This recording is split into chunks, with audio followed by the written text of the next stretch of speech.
démonstration, ma révélation au créateur à la Gisaï. Merci.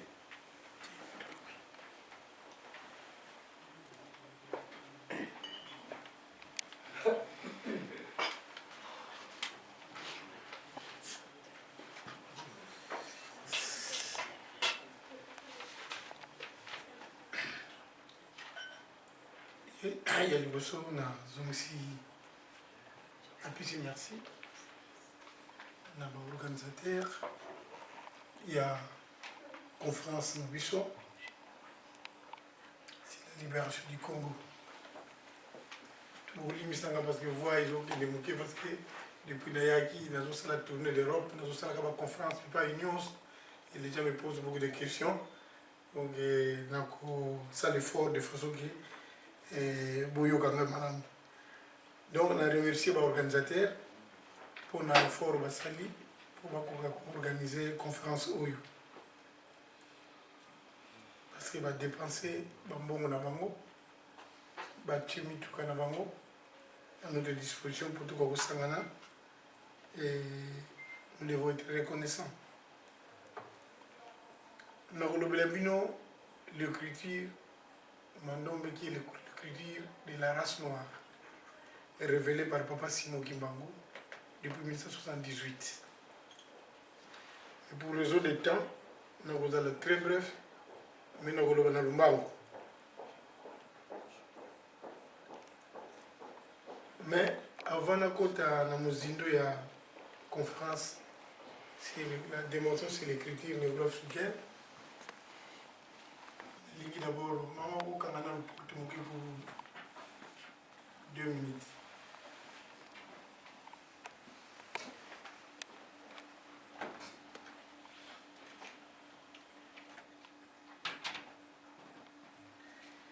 Vous la rabino, excusez-moi, ok. Puis je dis aux autres télé.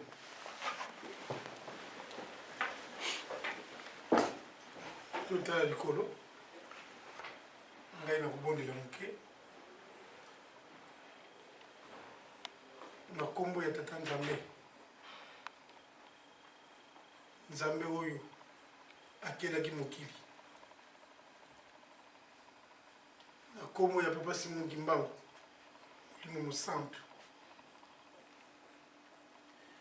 Nzambe na biso yo osalaki miso oyo biso tokomonelaka yo ozali komona mayema aza koleka na se ya ntango bana na ebandeli na ntina ya biso bato mwindu bana na colonisation na esclavagisme pardon toyei kokota na colonisation malgré toyei kozwa baindépendance mais colonisation ezali kocontinue mais yo osala miso oyo biso tokomonelaka seke yo oza komona oyo nyonso eza koleka biso bato mwindu Nzambe na biso yo osala matoi oyo biso toyokelaka biso tozali kolela ntango nyonso bakoko na biso babandaki kolela ntango nyonso na ntina kolela bakoko na biso yo omikitisaki na Papa Simon Kimbangu mpona kobikisa biso bato mwindu Nzambe na biso yo osalaki monoko oyo biso tokolobelaka yo okolobaka pamba te obengaki ngai nayokaki mongongo na yo yo ozali na puissance pour mokolo wana na nzela nkambo okangaki nga makolo pendant 5 heures du temps bato baza kobenda nga naza kolonga te nakomaki nzete papa pasi soki eleki mwana nyonso akotalaka tata na ye nde moto atokelaka ye solution yo olobaki na biso ete mawa na bino ezalaka ntango na ntango kasi ndenge nini moto mwindu akozala kaka na pasi lelo oyo makolo na ngai oyo ekangama na mabele ekomi na mboka Berlin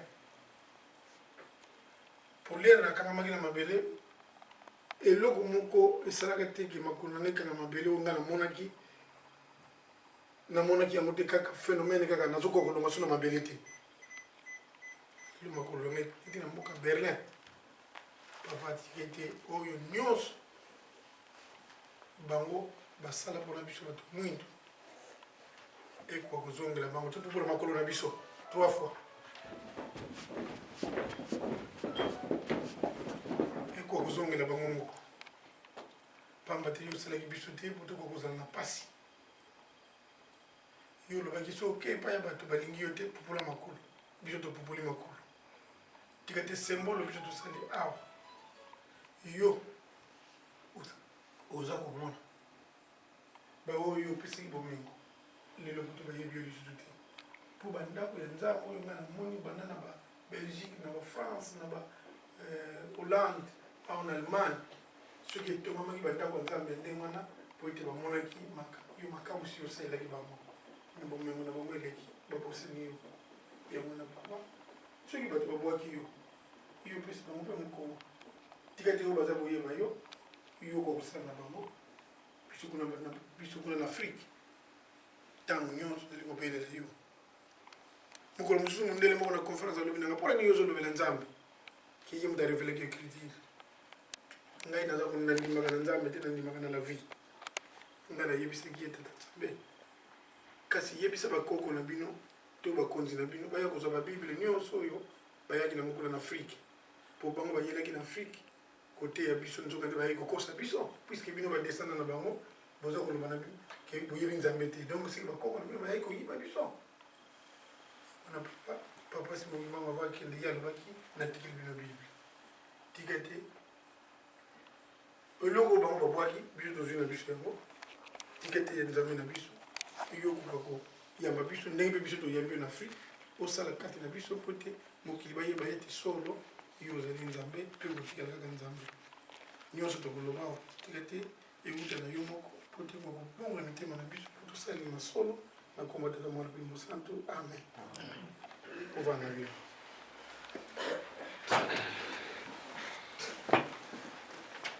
nalandi d'abord avant nakota na culture mandombe mwa maloba elobami awa mingi mais soki natali na ndenge mpo basi moki bango apesi biso écriture balobi l'écriture change la mentalité développe un peuple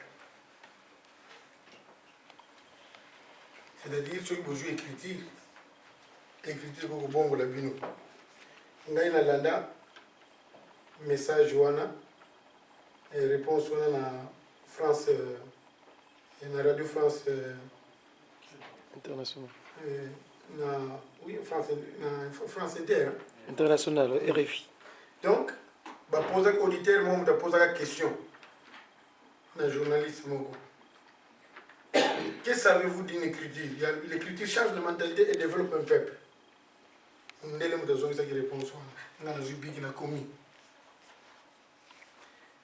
biso bato mundu tozalaki na écriture te mais lelo tosi tokomi na écriture soki naza koloba te tokomi na écriture tembe ezali te parce que nasi nasali oyo lelo nazosala oyo ezali 262e conférence nasali baconférence na bauniversité presque na mboka na biso na unikini na faculté de lettres na faculté de sciences na faculté de polytechnique partout na université catholique bipai nyonso naza koleka bato baza kosepela baprofesseur baza kosepela raison pour laquelle d'ailleurs bapromettre ngai na mois de décembre bazopesanga titre ya docteur honoris causa eh bien l'écriture change de mentalité mais soki totali mentalité oyo tokochange eza d'abord na mitu na biso prise de conscience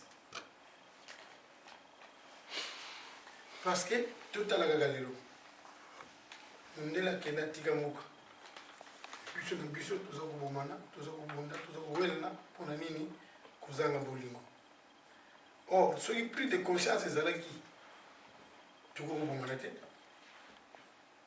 tokoki kosala na mabe te e ti lelo moto mwindu azali kokontinue kosalela écriture ya bapaya mpe minoko ya bapaya mpona nini kozanga prise de conscience tozwi indépendance batiki biso mais biso moko tozokontinue kosalela minoko na bango tozokosalela écriture na bango soki mpe totali lisusu biloko oyo biso bato mwindu toza nango kuna barichesse bato bazali kotia baprix oyo bazoya kosomba ngo olie meme ya kolobaki non na prix wana nga na koteka te eloko yo ozokolinga oteka yango parce que kuna na États-Unis par exemple eloko wana bazoteka yango 100 dollars par exemple, mais mutu oyo parce que akolonisaki bino parce que apesaki bino minduki alobi nga fona soma yango par exemple na 2 dollars au lieu même akolobaki non vaut mieux natika yango même kutu nga na profiter nango te mais bana plus tard baya koprofiter nango mais yo olobi kaka non vaut mieux nateka mpo nga nalia kaka prise de conscience alors tozobota bana wana mpe bakoprofiter na barichesse wana mais biso tozomona kaka le président na biso mais bana tozotala te epai bakotikala alors que bana bazali biso moko prise de conscience bato mwindu ti lelo bazali kaka kozwa bakombo ya bapaya tomonaki l'ancien président tozalaki na ye nga nasepelaki initiative wana alongolaki bakombo nyonso ti oyo bapaya bapesaki biso me biso tomonaki yango lokola biso moko toreprendre bakombo yango tokoma kopesa so na bana na biso mpona nini kozanga prise de conscience bango bayaka kuna te bayaka koloba teke pesa mwana no kombo David pesa mwana no kombo Thomas bango basi bakena na bango mais biso moko tozopesa bakombo epai ya bana na biso kozanga prise de conscience c'est grave bazo kokosa biso ki non soko pesi mwana par exemple Chilombo mukuna mwana wana koyeba na Nzambe te mais ce n'est pas vrai. Ce n'est pas vrai.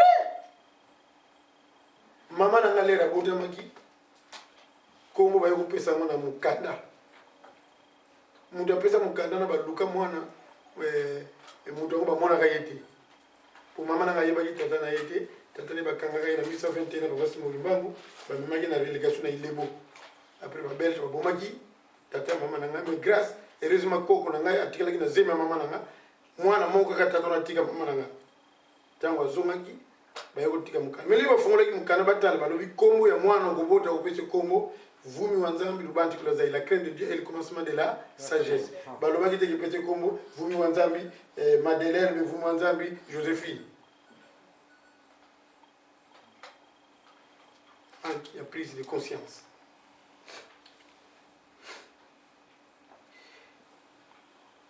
mutu mwindu alingi kutu aliaka ndenge ya mupaya tangu mtu alingi kulia asukuli maboko ne pepo alia na maboko azoyoka sonda pona nini bakoseka ngai même so de côté na restaurant ba minene yo po fuka maboko na yo olia na yo ndenge uzakolela kuna na mboka na biso po mukolo mo nga na mona nga na tana noko aza sango ya katoliki ngomusu noko aza kozala na paroisse ya Tumba baza kozala na ba prêtre catholique ba mindele ngomusu ngana kale kutala ye bake kolia na ba prêtre ba na basango basololi basisi kolia poto basisi kosokola kolia pardon bazai kosola avant ba kola pour ba la situation église na bango et ben tant de côté na chambre noko ebisinga David pour ça ko benga toujours David ko mapesa na bomwa to dia kwa na biso na mfungo ba ko tigila biso ba mindele wala kuliga kutulia kidogo ya bango bali kulesa ngapi loko ya bango tusoguli maboko bali kulena na maboko tulia kwanga na biso na maboko tuzulia ndenge bila baliaka tuzofina na maboko ndenge baliaka puis on mona fait on senti qu'on à l'aise biso tout qui na ba restaurant toujours klango so alors que tango yo salika même bango bazoseka yo kotala bango ndenge bashino basalaka lelo bashino bango defisa bango ni bashino bazali koseka bango liboso mais bashino bazali kokipe bango te prise de conscience mutu mwindu azali kosalela politique ya bapaya azomona teke biso moko tokoki kocréer eloko na biso moko te oyo kotia biso à l'aise pote mboka na biso ezala déranger te mais tolinga kolanda biloko ba démocratie ba socialisme mais oyo biso toko créer bango pe bako copier toko sala monter prise de conscience donc voilà likambo oyo nyonso tolobeli awa sur les changements sur le développement du Congo soki totali ezali kaka likambo ya prise de conscience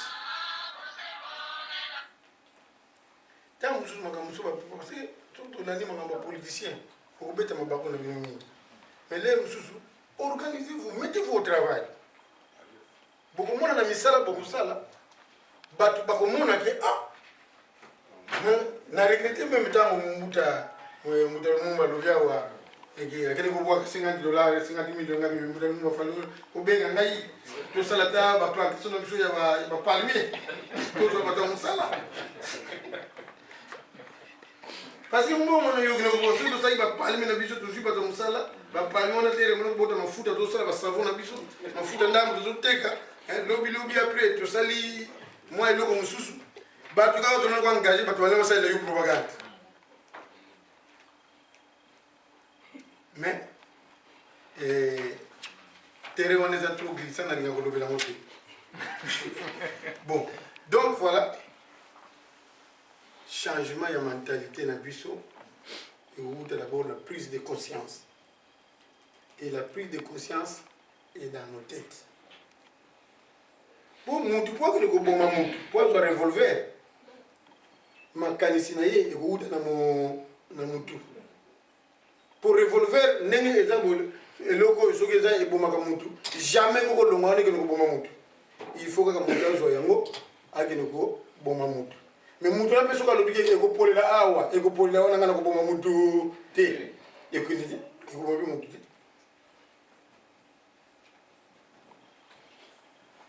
donc voilà ndenge lelo toza komona bapétrole etoni na bapays d'Afrique même temps mosuku nokuta kuna batalo eza komata mais awa bapétrole baza kosalela yango jamais bomonaka ezanga biso moko bakolo nango kuna reko totoloba kino botikaka pétrole yango evana nango bana na biso plita bakotoyebi na biso kobongola yango te botika tozela bana na biso ntango nini bozokende kotanga na poto bakoyeba mayele wana mais mes chers frères ndenge naza koregrete mpona mbuta bokomona ndenge na kosala démonstration bainvention na kodemontre ndenge basalelaka ngo meme ya kobenda bapétrole na mai bomonaka na bino yango ndenge biso tokoki kosalela yango mais parce que kozanga koyeba tozoyeba na biso te ndenge na kosalela yango. Mais je vous dis seulement que si vous prenez seulement les moteurs de la voiture, vous avez un moteur et un système d'aspiration. Hein? Système, c'est-à-dire, on a mesure en voiture. Mais ce qui est le salaire, il y a un système, il y a un macro, il y a un minel. Tu peux un système qui est un pétrole, en utilisant seulement les systèmes qui se trouvent dans les moteurs. Parce que ça, on a 4. Mais il faut voir ça d'abord pour comprendre comment tu peux passer à la pratique. Pour tout dans la moment de Cambo, parce que le temps. Donc, on a le bac d'écriture négro-africaine, d'aller révéler Papa Simon Kimbangu. Cette écriture, nous l'expliquons normalement en 3 volets. Pour raison du temps, nous allons bref. La première volet, nous avons mingi révélation, comment cette écriture nous a été révélée. Puis deuxième volet, tu as l'implication de cette écriture dans la science. Et puis par la découverte de cette écriture à partir de mines de briques. Et puis troisième volet, tu as l'implication de l'écriture Mandom dans les différents domaines. Alors, en ce qui concerne le premier témoignage, le premier volet, pardon, on a développé on a 7 points, mais on a expliqué en passant. Parce que le temps exact pour démontrer ce qui s'était passé au juste. Donc, ngai ndeko na bino na yokaka mongongo ya Nzambe. Na lalaka na ndako na zaka na Avenue Nyanza numéro 104 na zone de Kinshasa na lero wana.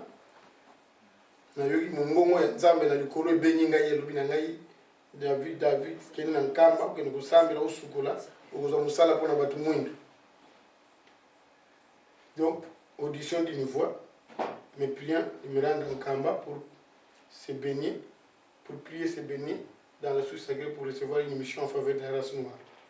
Deuxième point, apparition de Papa Simon Kimbangu. Tant que l'on a dit parce que tant on insiste que Papa parle, il faut que quelqu'un Kamba pour nous voir, pour voir ça se répéter.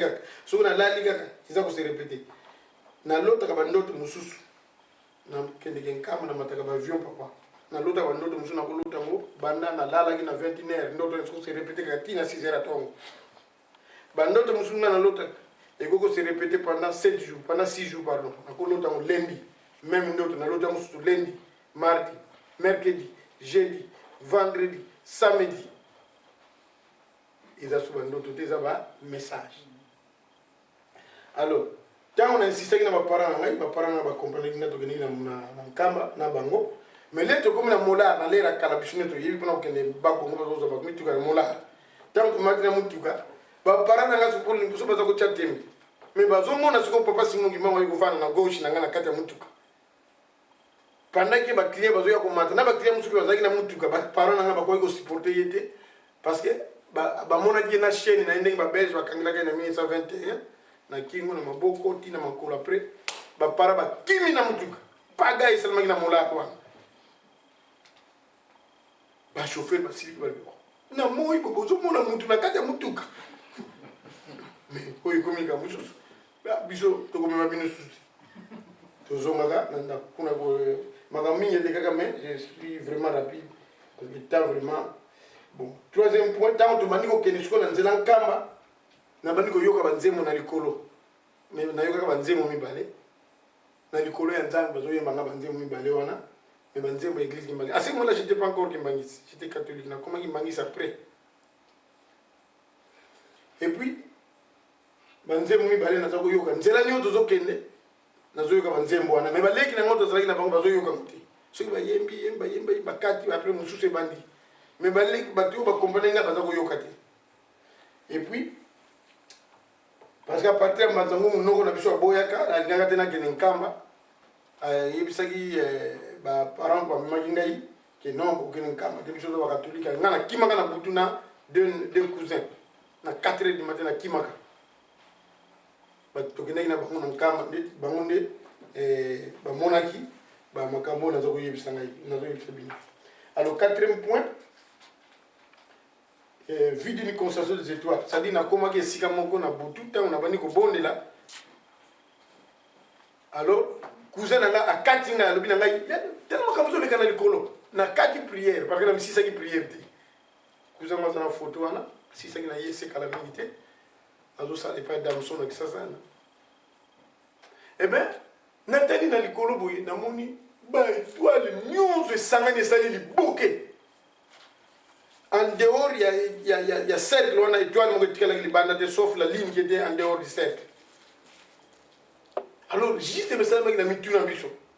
On a dit, oh, mais il y a une étoile, parce que quand il y a clair de ligne, tout le monde a une étoile, ils ont par pied dans le ciel.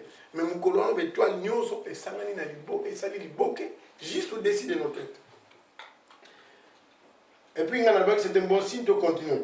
C'est là, tu vas dire que tu as après tout comme on a liboso na santé ma belle bano ningana ma belle tout ni attention ta ngana bi ma belle tout ngana ko quand ça tremblement de terre hein et comme il pas la vision de yoga tremblement de terre na Japon na anti tremblement de terre na Chine bango balo bina ma belle tout ningana te c'est pas possible ma belle tout en tout cas j'ai eu la chance, il y a un tremblement de terre, parce que avant de venir en Europe, je suis tourné dans Kisangani, en province orientale, je suis Bounia. Les gars qui ont fait Tsende,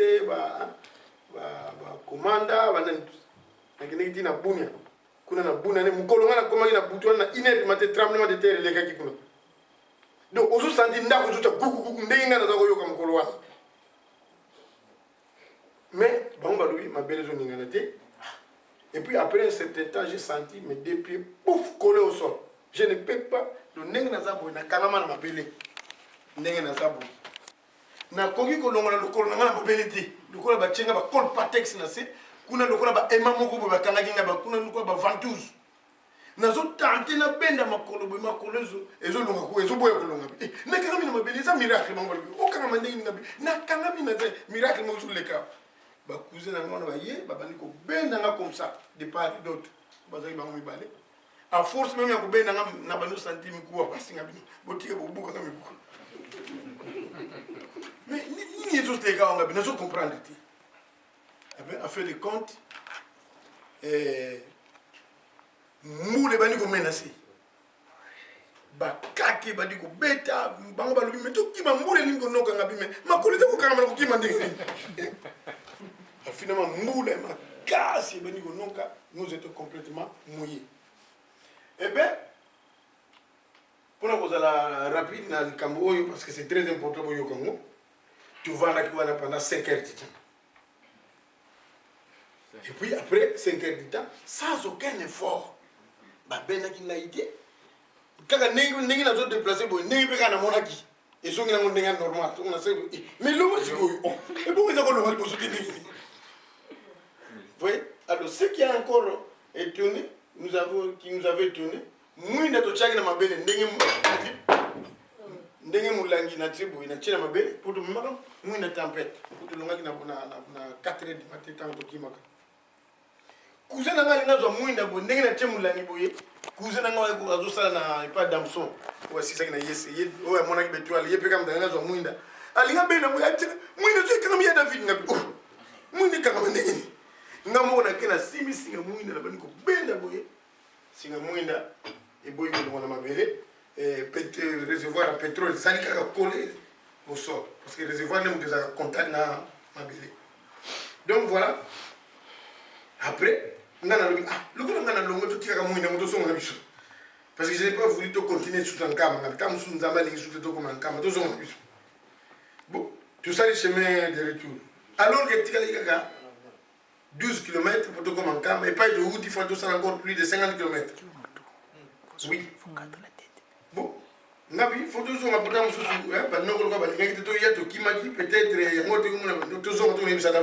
parce qu'il est les et puis tant de communes à village, je me suis tous les cas pour te gagner une zone mais bien vous avez mouillé bouilli. Makamoni, toujours un cas, ma collègue Caroline m'a belé dans les bosses, il y a un autre chose. Mais là, tu vas le dire, beaucoup les cabotés, mouillou quand on a belé dans contre la bichon. Il faut que chef du village parce qu'il doit représenter l'État, n'a pas celle qui banise. Il faut que plus vous avez un cas. Tant que il y a passer qui banise, parce que vous un chef du village. Quelques minutes après, une femme qui revenait de la rivière avec son seau d'eau, je ne sais pas moi qu'est-ce qu'elle avait vu. Dès qu'elle m'a regardé, elle a boit qui catine n'a ya à qui m'a dit ça.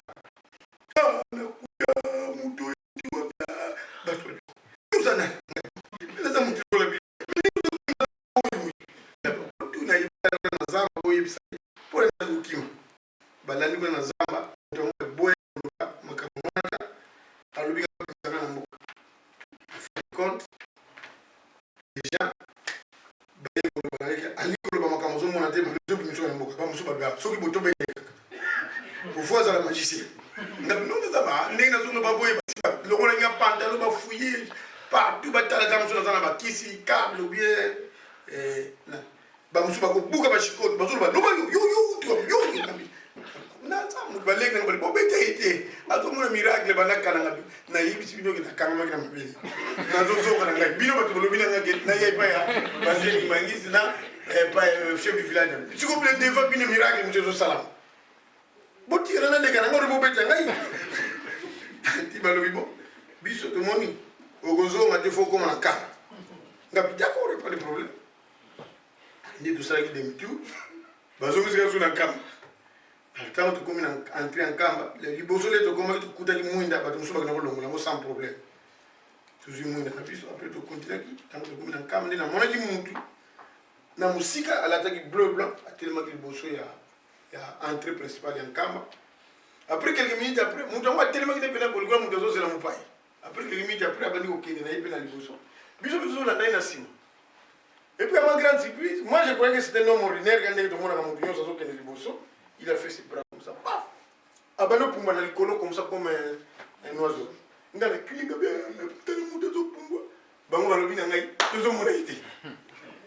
Le monsieur a volé tranquillement. Donc, ce que j'avais constaté, nous autres, on est sur le type de l'amba singa. Ceux qui nous pépèrent, ils ont balancé. Nous autres, ils ont balancé, c'est comme ça sur la poitrine. Mais ma beaucoup de gens ont dit, ils ont tchaka boy. N'engue n'engue ça la kateke boy. Non, il y a un tchaka boy. azotia boye me ozomona nzoto ezokende atiaki okwea na mausolée ya papa Simon Zimbabwe na mausolée asalaki même pas 1 minute ala longo lisusu akei akokwea na école ya Nkamba. Alors devant l'école akomi kosakana. Ça sont des choses que j'ai vécues. Akomi kosakana, c'est-à-dire kosakana ndenge nini moni bâtiment scolaire ezaka molai ye azosala soki asali akokwea na suka bâtiment atourne pas moko asongi na suka bâtiment et puis il a fait ça plusieurs fois azokende na suka bâtiment azosauter azongi na suka bâtiment azokende na suka bâtiment azokende na bâtiment après atelemi na katikati ya bâtiment asali tout droit maintenant bana okende maintenant ligne verticale azokende nazomona ina ndenge akomaki likolo fima ndenge akoti na mapata nde tokomaki na Nkamba tosupikaki makambo nyonso oyo ndenge nayebisi bino batindi nga na sous sacré nakende kosukola après tosambelaki après namona mama na ngai na grande sœur na banoko baye kolanda nga kuna na Nkamba le même jour tozongaka et puis après tant tozongi ngai na sengaki nakende Kinshasa mpona kutana na son dominance na ngai na Kuntimba le premier chef spirituel de l'église Kimbangisi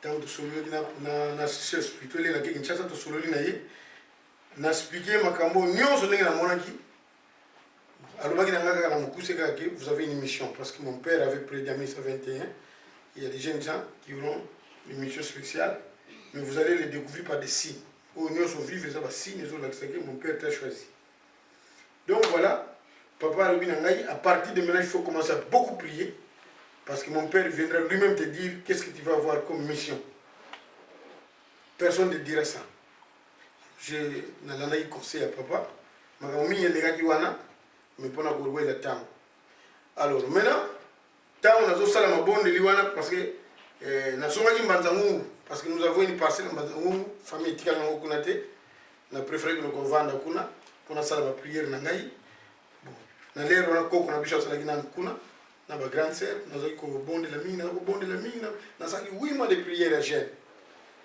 mpona kosenga makambo mingi elekaki puis après papa Simon Kimbangwa nani un jour naye kodécouvrir d'abord na moi rapidement mpona kene mbangu papa naye kodécouvrir que mire de brique ezalaka na 2 éléments voilà mire de brique yango oyo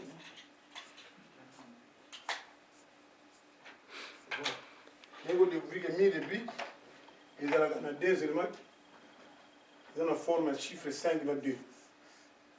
Où ils ont dit 5, où ils ont dit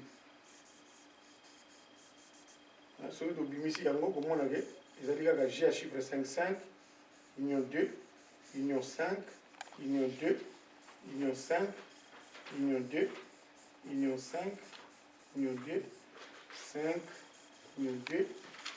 Vous voyez? Donc, mire de briques, ils ont dans 2 éléments qui ont la forme de chiffre, la forme de chiffre 5 et 2. Après, on a découvert, quand on a isolé des chiffres en haut, pardon, 5 et 2, on a découvert que ces 2 chiffres sont symétriques par rapport au principe de miroir. C'est-à-dire, quand on a fait la recherche, on a découvert que ce qu'on a 5, on va dire que bamosusu balanda okomona soki otali 5 na kitalatala 5 ekomi 2 ekomi 5 voilà donc na utilisaki miroir wana comme instrument de recherche na ngai na kati ya laboratoire na ngai ya chambre donc na se débrouillaki mpo mokolo mosusu na université batuna ngai me laboratoire nini oza kosala barecherche ngabi laboratoire na ngai ezalaki chambre mais instrument na ngai ezalaki miroir voilà alors maintenant. Bon, papa Wabela Dieu, so Bakisi, 2 heures du temps. Oui. Cela veut dire, tous à moi, temps mingi. Donc, même au Bakisala, 30 000, parce que c'est une importance, mon nene. Oui. Alors, on a changement. Maintenant, on a deux chiffres. On a découvert que ces deux chiffres sont symétriques par rapport au principe des miroirs, qui dit que l'image d'un objet formé dans un miroir est symétrique à l'objet par rapport au miroir. Il est même grandeur que l'objet, mais ne l'est pas superposable. Et ça, le principe existe, mais c'est naturel. Hein? Parce que au Congo, on a même des gars, on a bon par exemple dans Congo, qui m'a quitté talo, on a tala, qui n'a pas talana, et qui m'a quitté talo, qui n'a pas nene gumosi, quand c'est que les tentes que soko. Donc voilà. C'est-à-dire que nous, on a tala, qui tala, ezali, hein, ndenge moko. Na moninga wana eza kotala ezali munene moko mais bakoki ko superposer yango te. Voilà.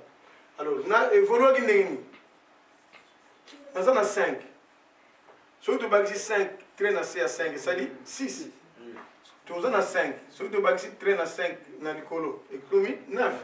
Or na littérature toza komona bien que 5 ezokoma 2 et puis 2 ezokoma 5 donc soki toza na 2 si tu as traîné assez, ou il faut que tu aies 6 et vice versa par rapport à 2 qui devient 5. Ce qui peut te juste 2, tu traînes à l'école, ce qui tu as 9 et vice versa. Vous voyez? Donc, l'élément où il y a un élément transitoire, et par exemple, élément simple, où il y a un élément composé ou des éléments transitoires. Maintenant, comment je fais pour passer du simple au complexe? Maintenant, je fais la sommation, union, tout ça, ça, élément composé d'un élément simple. C'est-à-dire, je dis par exemple, ici, je pense que vous avez un peu de l'enseignement. Voilà. Donc, et là, je suis, ce que vous avez C, vous avez 9. Ce que vous avez vous avez 6. Il y a un élément transitoire, élément transitoire. Vous passez dans l'élément oyo pour y avoir élément complexe. Alors, élément complexe oyo, maintenant on oublie le camomoko parce que dans toutes les universités on oublie les étudiants. Nous avons toujours qu'il faut boyer pour la langue. Vous négligez la langue parce que quand on a une écriture, quand on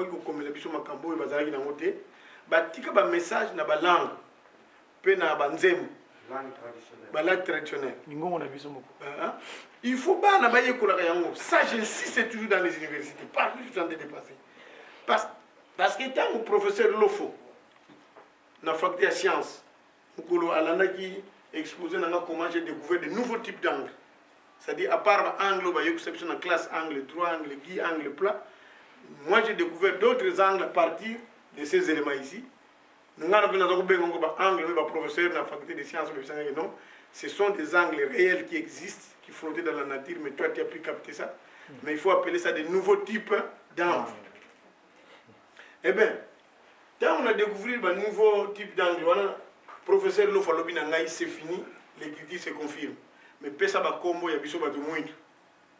Na ba biloko nyonso yo zo sala parce que nous avons bien toujours na 5, 2, 6, 9. Revers de 6, revers de 9, il y a le non. Il faut penser à un combo et puis sur le moins. Je suis professeur, mais je ne sais pas comment je vais donner les noms à ces hommes, comment je vais les appeler. Aidez-moi, vous m'aidez pour la nomenclature. Il y a un Dieu qui t'inspire. Allez demander à ton Dieu de te donner le nom. Alors, dans Salaka, on a zone qui a réfléchi. Parce qu'il y a la mathématique ici, il y a la géométrie, il y a la mécanique, il y a l'art plastique. Mais comment je vais continuer à demander à Dieu de me donner le nom? Eh bien, je vais poser le nom dans ma culture. Parce que mon union surtout, ayebi culture na yoto ayebi langue na ye, ko yeba mabomba mieza pena ba. Alors moi j'ai commencé à étudier la langue du Congo.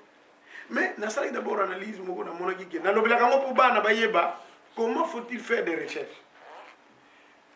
Na yeko monake nzembo moko bakoko na biso baza koyemba na banda Bongoko dans tous les villages du royaume Congo. Et bah chercher na bicho ba kenai ko tang chercher mo si c'est na anniversaire Lubumbashi. A kenai ko tang na Brésil. A kenai ko découvrir ko na Brésil ba yemba ka Nzembo wana. Na Nzembo na bazako yemba, Nzembo na bazako yemba ngo boyi. Ngele ngele munzila Congo. Donc je rentre, hein, je pars sur la route du Congo. Ngele ngele munzila Congo. Munzila Congo ndo côté Lubamba la mais. Donc sur la route du Congo, j'ai ramassé ce que nous appelons liane. Hein? Et na liane wana gosala mo biloko ebele. Sani na yo, gosala mo kiti na yo, to mona ka ndenge basala ka hein? Ba kiti, ba mbeto, ba sani, ba biloko ebele kaka. Nzila Congo ndo côté Lubamba Loame. Donc Lubamba c'est liane. Lubamba Loame vangilanga lembo biame, lembo biame bakilanga ngola zame, ngola zame zize levana zanga bamonekene nyoka moyo itele mwana ndumba kaidi waitate muna Congo muna Congo wakene ngoma tano zisanga pakundungu pelekete pakundungu pelekete pakundungu. Donc pakundungu pelekete, donc il disait dans cette chanson que l'air tam-tam avait deux sons. Hein, ça battait, hein, des sons, les sons des pakundungu et le son des pelekete. Et quand je vois même la fanfare jouer, il y a la grosse caisse qui fait pakundungu, et puis le tambour qui fait pelekete. Donc c'est que réellement, il y avait quand même des sons qu'ils avaient reconnus. Oui, des sons qu'ils avaient reconnus. Alors maintenant, dans Zuba Komwana donc, 5 oyo, ndena kuma ko benga ngo, pakundungu.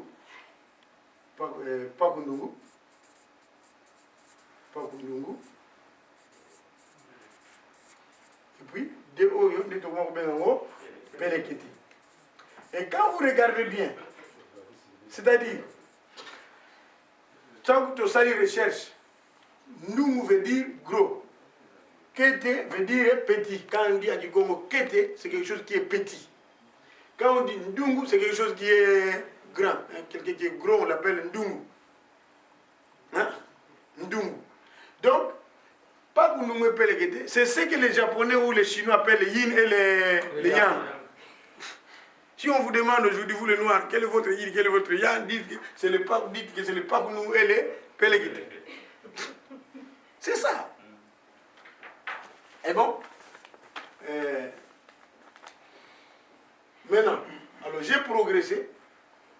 Je me suis dit, les petits traits que j'ai ajoutés à 5 pour faire 6 et 9, ces petits traits-là, si je le fais par une course de monter sa valeur en mouvement cyclique continu, cette clé va se transformer. Alors j'ai commencé à étudier maintenant en combien de temps il va se transformer. Donc, si nous avons